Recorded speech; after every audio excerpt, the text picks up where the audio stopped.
Assalamualaikum warahmatullahi wabarakatuh. Perkenalkan, nama saya Ferry Wahdini dengan NIM 22129149 dari Program Studi Pendidikan Guru Sekolah Dasar Universitas Negeri Padang dari Seksi 22 BB07. Nah, pada kali ini saya akan melakukan tugas mendongeng untuk mata kuliah Teori dan Apresiasi Sastra Anak SD yang diampu oleh Yang Terhormat Bapak M. Habibie SPD MPD. Nah, kali ini saya akan mendongeng dengan judul Timun Emas. Assalamualaikum anak-anak Ibu. Waalaikumsalam, Bu. Wah, ini wajahnya ceria-ceria sekali ya. Iya dong. Sekarang Ibu kalau bilang apa kabar anak-anak Ibu, jawabnya semangat, semangat, semangat ya, supaya aura positif pada kita itu menempel, oke? Oke, Bu. Apa kabar anak-anak Ibu? Semangat, semangat, semangat. Wah, luar biasa ini anak-anak Ibu, memang semangatnya gak ada tanding ya untuk hari ini. Nah, karena anak-anak Ibu udah semangat, kita absen dulu ya. Ya, Bu. Siap untuk absen, jangan sampai tertukar namanya ya. Ya, Bu. Oke, yang pertama Ismayanti. Hadir, Bu. Hadir Isma, oke. Lanjut, Gini Amanda. Hadir Bu. Amanda hadir. Intan Kumara. Hadir, Bu. Hadir. Fitria Ramadini. Hadir, Bu. Wah, hadir. Selanjutnya Anissa. Hadir, Bu. Wah, Anissa juga hadir. Oke, kita akan lanjut belajar. Yeay. Nah, kali ini kita mau belajar mendongeng. Nah, sebelumnya siapa di sini yang sudah mendengar dongeng? Dongeng, baik itu dongeng fabel atau legenda, itu. Siapa yang udah pernah mendengar? Pernah, Bu. Dongeng apa itu? Dia fabel, soalnya Fabel. binatang. Nah, Itu ceritanya tentang semut dan gajah. Semut dan gajah. Itu apa yang Intan tangkap dari dongeng tersebut? Dari dongeng tersebut, gajah kan sendiri, semut rame-rame. Jadi gajah kalah sama semut. Karena semut itu kenapa bisa kalah? Karena semut itu bekerja sama. Ya, bekerja sama Nah, gajah. berarti emang kerjasama kita bisa mengalahkan sesuatu Iya, gitu kan? iya, Bu. Nah, jadi dari setiap dongeng itu kita pasti bisa mengambil pesan moralnya. Nah, kali ini Ibu juga mau mendongeng kepada anak-anak Ibu, yaitu dongengnya tentang Timun Emas. Nah, sebelumnya Ibu mau tanya, siapa yang udah pernah mendengar dongeng Timun Emas? Timun Emas. Siapa yang udah pernah dongeng? Pernah nonton sinetronnya? Sinetronnya, terus kita masih nangkap pesan moral apa itu? Enggak nyampe habis sih, Bu, nontonnya. Cuman itu ngelihat anak bayi itu keluar dari timun. Dari timun keluarnya. Iya. Nah, nanti berarti kalau Ibu mendongeng, anak-anak Ibu nanti bisa menyimpulkan ya pesan moral apa yang ada dalam dongeng tersebut. Baik, Bu. Nah, sekarang kita mau mulai tentang dongeng Timun Mas. Ibu mulai mendongeng ya. Ya, Bu. Jadi anak-anak Ibu, pada zaman dahulu kala ada seorang janda tua, namanya itu Mbok Srini. Siapa namanya? Bos Rini. Nah, kita tulis ya supaya nanti lebih mudah kita nantinya ya. Mbok Srini. Nah, Mbok Srini ini hidup sebatang kara anak-anak Ibu. Dia tidak memiliki anak dan suaminya juga sudah meninggal.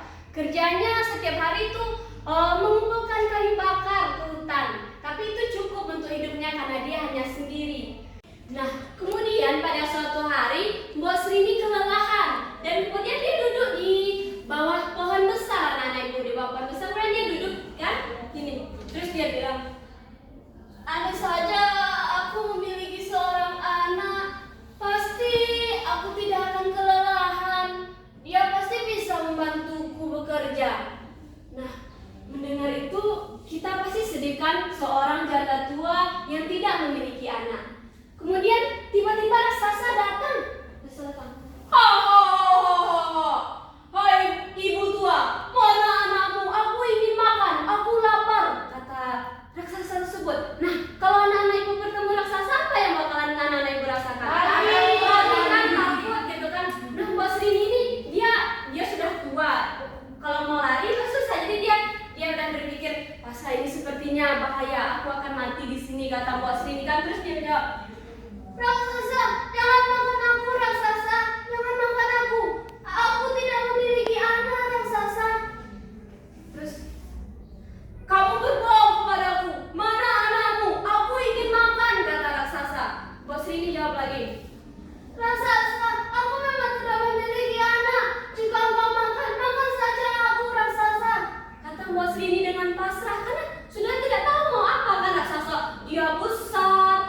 badannya bau itu kan. Terus kak raksasa bilang, hahaha, aku makan tubuhmu, tidak mungkin, kau sudah beyot, kata raksasa melihat Mbok Srini kan. Terus raksasa ini karena raksasa percaya Mbok Srini tidak memiliki anak, raksasa bilang, kalau kau memang tidak memiliki anak, ini aku beri kau biji timun, tanamlah, dan nanti dia akan berbuah. Salah satu buahnya berwarna emas, dan kamu bisa mendapatkan anak dari salah satu buah itu. Mendengar ini, Mbok Srini pasti mau kan, karena dia emang dari dulu sudah berdoa dan terus berdoa untuk mendapatkan seorang anak. Namun di sini Mbok Srini menyetujui sebuah perjanjian yang raksasa bilang, tapi jika nanti ia sudah besar, kau harus memberikan anak itu kepadaku sebagai santapanku, kata raksasa kepada Mbok Srini. Nah, di sini karena Mbok Srini tetap ingin punya anak, Mbok Srini menyetujuinya. Karena Mbok Srini takut, dia langsung mengambil timun emas dan langsung lari membawa biji timun tadi kan. Kemudian Mbok Srini pulanglah ke rumahnya anak-anak. Pasti kalau udah ada biji timun, mau kita apakan lagi anak-anak? Ditanam. Nah, benar, kita tanam biji ini. Mbok Srini kemudian menanamnya di depan rumah. Dengan sangat percaya diri, Mbok Srini juga menyiram setiap hari agar tumbuh buah-buah timun itu. Karena dia yakin nanti akan mendapatkan seorang anak. Nah, kemudian pada 2 bulan ke depan, timun tersebut ternyata benar-benar berbuah. Nah, berbuah dilihatlah oleh Mbok Srini kan, banyak buah sekali. Tiba-tiba ada satu buah yang berwarna emas. Kalau kita melihat buah timun berwarna emas, pasti kita kaget kan? Iya kan anak-anak? Nah, Mbok Srini kaget. Wah, benar kata raksasa itu. Ada salah satu buah yang berwarna emas. Aku mau membelahnya. Kemudian Mbok Srini membawanya ke dalam rumah. Dengan siap-siap Mbok Srini membuka timun tersebut. Dibukalah oleh Mbok Srini. Ternyata benar. Wah, aku memang menemukan seorang anak. Aku tidak menyangka. Wah, aku akan beri anak ini nama Timun Mas. Timun Mas. Kemudian Mbok Srini selalu merawat Timun Mas dengan baik, merawatnya dengan penuh kasih sayang. Timun Mas, Timun Mas. Nah, siapa nama anak itu yang diberi oleh Mbok Srini?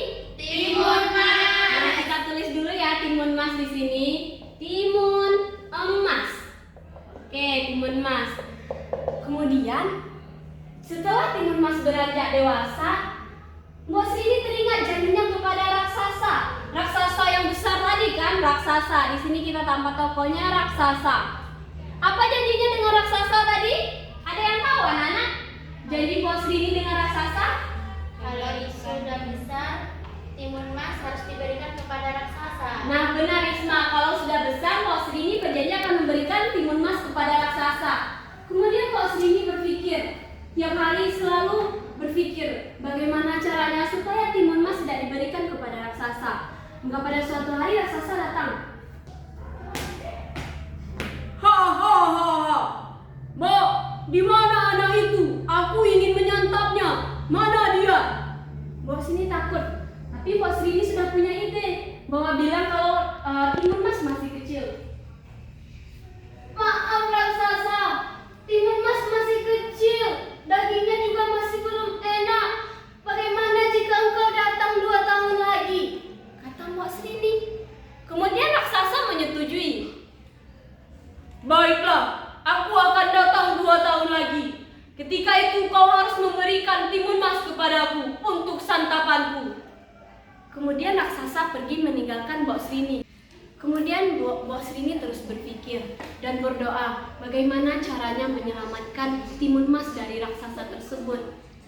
Kemudian pada suatu malam Mbok Srini bermimpi datang seorang tabib yang menyuruh timun emas datang ke gunung untuk menemuinya. Karena itu Mbok Srini langsung bicara kepada Timun. Timun, segera pergi ke gunung nak, temui tabib. Di sana engkau bisa selamat. Di sini Mbok Srini juga menceritakan bagaimana perjanjiannya dengan sang raksasa. Kemudian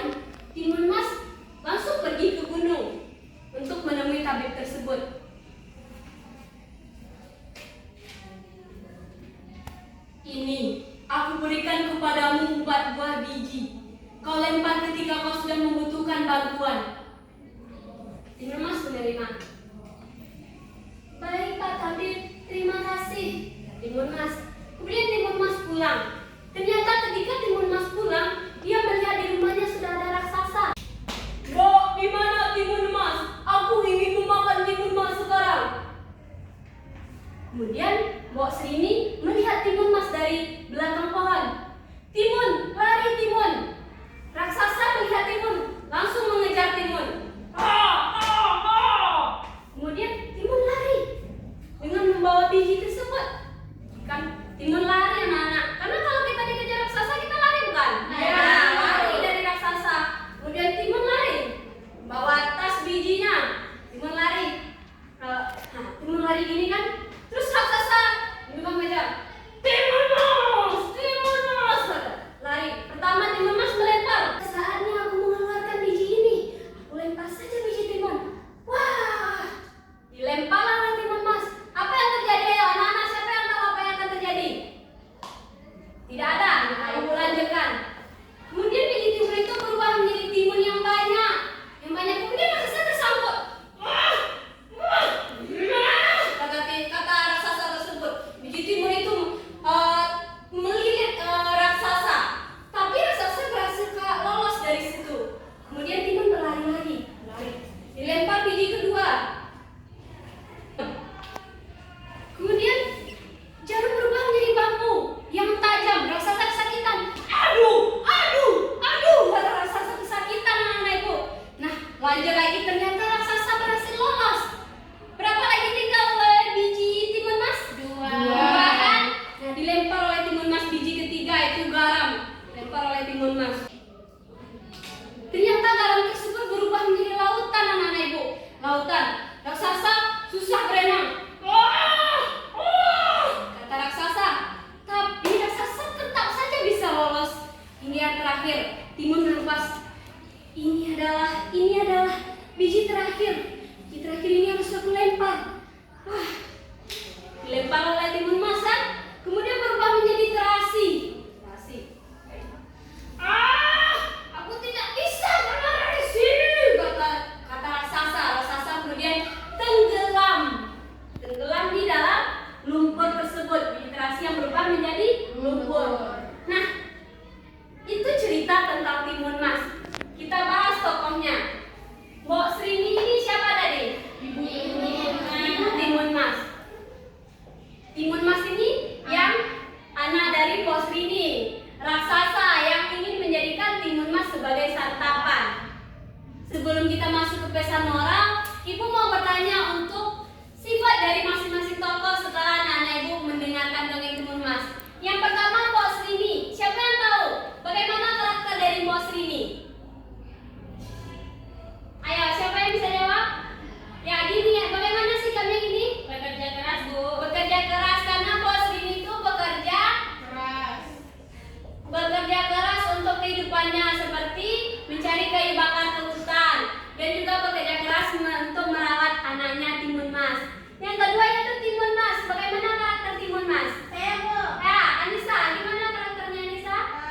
dia tuh berbakti Bu sama orang tua. Berbakti pada orang tua. Kemudian Dia juga bekerja keras Bu. bekerja keras dan pantang menyerah ya. Ya, benar sekali Anissa, yaitu berbakti dan tidak mau menyerah. Kemudian yang terakhir yaitu raksasa. Bagaimana sikap raksasa anak-anak itu? Jahat, benar sekali. Raksasa jahat.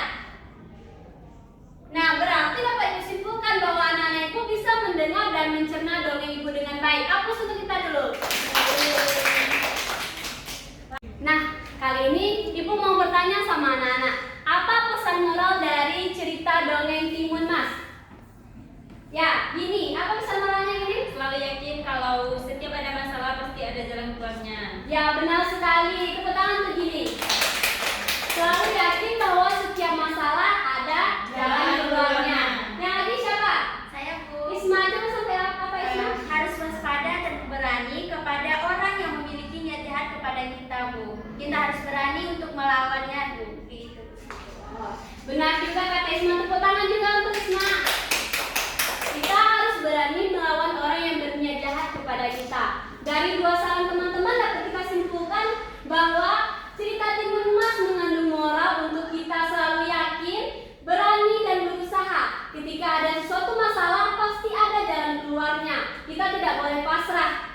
Seperti itu ya anak-anak Ibu? Iya, Bu. Nah, itulah pembelajaran kita hari ini tentang mendongeng yang Ibu sampaikan, yaitu dongeng Timun Emas. Nah, jadi Ibu tegaskan bahwa kita harus selalu yakin, berani, dan berusaha untuk setiap masalah. Kita tidak boleh pasrah apapun masalah yang